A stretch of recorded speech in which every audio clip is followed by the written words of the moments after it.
উপস্থিত মা বোনেরা আসসালামু আলাইকুম। কেমন আছেন আপনারা? সবাই ভালো আছেন? আচ্ছা, এখন মা বোনেরা, এই যে আপনাদের এখানে 600-র মতন পরিবার ফ্যামিলি কার্ড পেয়েছে। আমি জানি আরো অনেক পরিবার এখানে আছে যারা এখনো পায়নি, ইনশাল্লাহ তারা পাবে। আমরা নির্বাচনের আগে আমরা বলেছিলাম এই দেশের মানুষকে যে বিএনপি সরকার গঠন করতে পারলে আমরা অনেকগুলো কাজ করতে চাই মানুষের জন্য এবং দেশের জন্য। তার মধ্যে একটি কাজ ছিল, আমরা বাংলাদেশে, সারা বাংলাদেশে প্রায় 4 কোটি পরিবার আছে, পরিবার মানুষ না, 4 কোটি পরিবার আছে।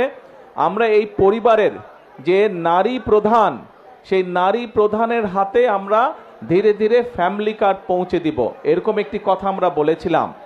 আজকে এই গৌরনদীতে প্রায় 600 পরিবার এই ফ্যামিলি কার্ড পেয়েছে। আরও পরিবার বাকি আছে, তাদেরকেও ইনশাল্লাহ আমরা পৌঁছে দিব। আমরা সরকার যখন গঠন করলাম, সরকার গঠন করার পরে যেই বাজেটটি আমরা পেয়েছিলাম, সেই বাজেটটি হচ্ছে আমাদের আগের সরকারের তৈরি করা বাজেট। সেই বাজেটে তারা ফ্যামিলি কার্ডের জন্য কোনো বরাদ্দ রেখা নেই। আপনারা নিশ্চয়ই পত্রপত্রিকায় পড়েছেন যে গত কয়েকদিন আগে আমরা সংসদে, জাতীয় সংসদে আমরা বাজেট উপস্থাপন করেছি এবং সেই বাজেটে আমরা ফ্যামিলি কার্ডের জন্য অর্থ বরাদ্দ রেখেছি।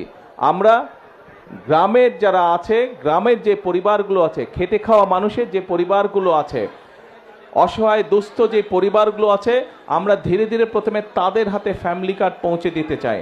এবং আমরা এই বছর, আগামী 1 বছরের জন্য যে বাজেট আমরা বরাদ্দ রেখেছি ফ্যামিলি কার্ডের, সেই বাজেটের উপরে ভিত্তি করে আগামী 1 বছরের মধ্যে সারা বাংলাদেশে আমরা 41 লক্ষ পরিবারের কাছে আমরা ফ্যামিলি কার্ড পৌঁছে দেব ইনশাআল্লাহ।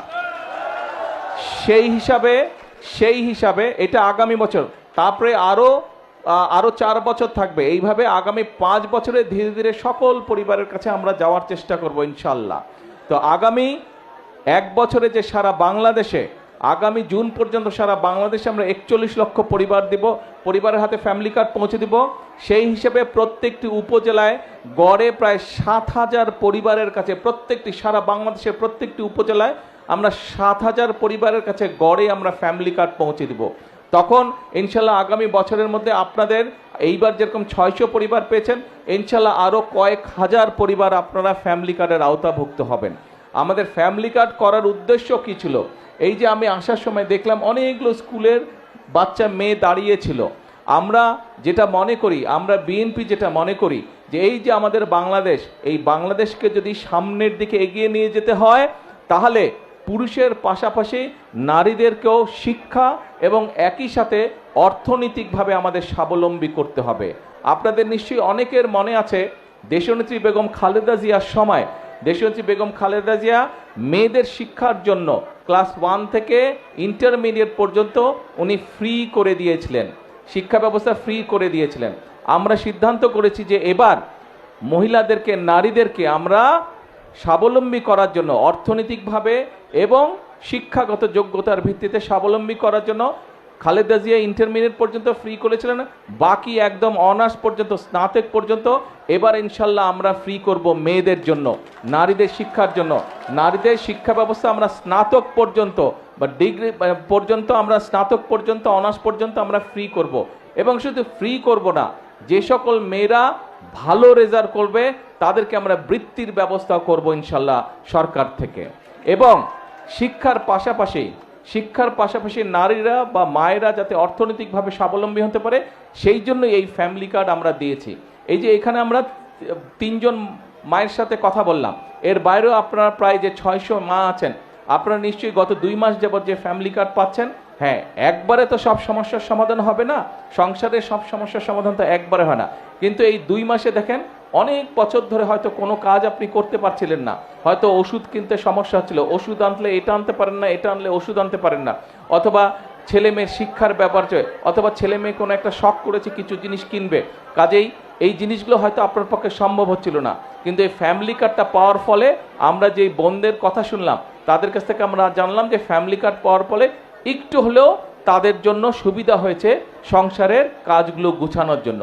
আমাদের লক্ষ্য এটাই, আমাদের উদ্দেশ্য এটাই যে আমাদের মায়েরা যাতে একটু হলেও ভালো থাকতে পারে, দেশের মানুষ যাতে একটু হলেই ভালো থাকতে পারে। প্রিয় মায়েরা, প্রিয় বোনেরা, আজকে আমাদেরকে যদি সামনের দিকে দেশকে এগিয়ে নিয়ে যেতে হয়, যদি দেশের মাদের হাতে, প্রত্যেকটি নারীর হাতে যদি ফ্যামিলি কার্ড পৌঁছে দিতে হয়, তাহলে আপনাদের সাহায্য, আপনাদের সমর্থন, আপনাদের সহযোগিতা বর্তমান বিএনপি সরকারের প্রয়োজন।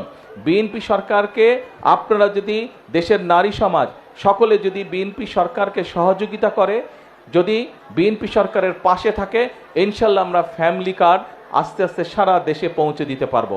এবং আমরা দৃঢ়ভাবে বিশ্বাস করি যে ফ্যামিলি কার্ডের মাধ্যমে আমরা সমাজে আমরা একটি বিরাট পরিবর্তন করতে সক্ষম হব ইনশাল্লাহ। কারণ ধীরে ধীরে শিক্ষার আলোয় আলোকিত হবে আমাদের নারীরা, একই সাথে অর্থনৈতিকভাবেও তারা ধীরে ধীরে শক্তিশালী হবে। আমরা একটি কথা বলি যে আমরা করব কাজ, গর্ব দেশ, সবার জন্য, সবার আগে যেমন বাংলাদেশ বলি, একই কথা আমরা বলি সবার জন্য বাংলাদেশ। আমরা বলি করব কাজ, গর্ব দেশ, সবার আগে বাংলাদেশ। করব কাজ, গর্ব দেশ, সবার জন্য বাংলাদেশ। সবাই যাতে এই বাংলাদেশে আমরা আগামী দিনে একটু ভালো থাকতে পারি, সবাই যাতে আমরা বাংলাদেশে একটু ভালোভাবে চলতে পারি, সেটাই হচ্ছে বর্তমান সরকারের রাজনীতি, সেটাই হচ্ছে আমাদের লক্ষ্য, সেটাই হচ্ছে আমাদের উদ্দেশ্য। আমরা দেশে সকলকে শান্তিতে নিয়ে চলতে চাই, দেশে আমরা সকল ধর্মের মানুষকে একসাথে নিয়ে শান্তিতে আমরা চলতে চাই। আমরা যদি ধৈর্যশীল হই, আমরা সকলে যদি ধৈর্য সহকারে চলি, দাঁড়াও না ভাই, যারা স্লোগান দিচ্ছ এই ছেলেপেলেগুলা খুব ডিস্টার্ব করে। আমরা যদি সকলে মিলে ধৈর্য সহকারে চলি, তাহলে আমরা আমাদের এই দেশটাকে আমাদের প্রত্যাশিত দেশ হিসেবে গড়ে তুলতে পারবো। আমরা মুসলমান হই, আমরা হিন্দু হই, আমরা বৌদ্ধ হই, খ্রিস্টান হই, আমাদের হাজার বছরের ঐতিহ্য হচ্ছে সকল ধর্মের মানুষ এই দেশে আমরা শান্তিতে বসবাস করেছি অতীতে। কাজেই বর্তমানে এবং ভবিষ্যতেও আমরা চাই সকল ধর্মের মানুষকে একসাথে নিয়ে, কোনো ভেদাভেদ না, সকলকে মানবিকতার ভিত্তিতে বিচার করে আমরা এই দেশকে পুনর্গঠন করতে চাই, আমরা এই দেশকে সামনে এগিয়ে নিতে চাই। এবং সকল সময় আমি একটি কথা বলি, বিএনপির সকল রাজনৈতিক ক্ষমতার উৎস জনগণ। এই জনগণের সমর্থন এবং এই জনগণের সমর্থন যতক্ষণ বিএনপির কাছে থাকবে, যতক্ষণ বিএনপির পাশে জনগণ থাকবে, বিএনপি কোনো বাধা মানবে না। বিএনপি দেশকে ইনশাল্লাহ সামনের দিকে এগিয়ে নিয়ে যাবে জনগণকে সাথে নিয়ে।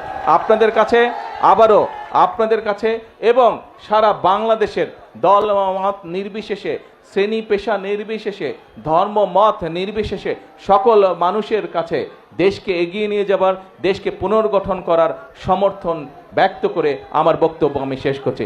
ইনশাল্লাহ আবারও আসবো আপনাদের এলাকায়, আবারও আপনাদের সাথে কথা হবে। আল্লাহ হাফেজ। বাংলাদেশ জিন্দাবাদ।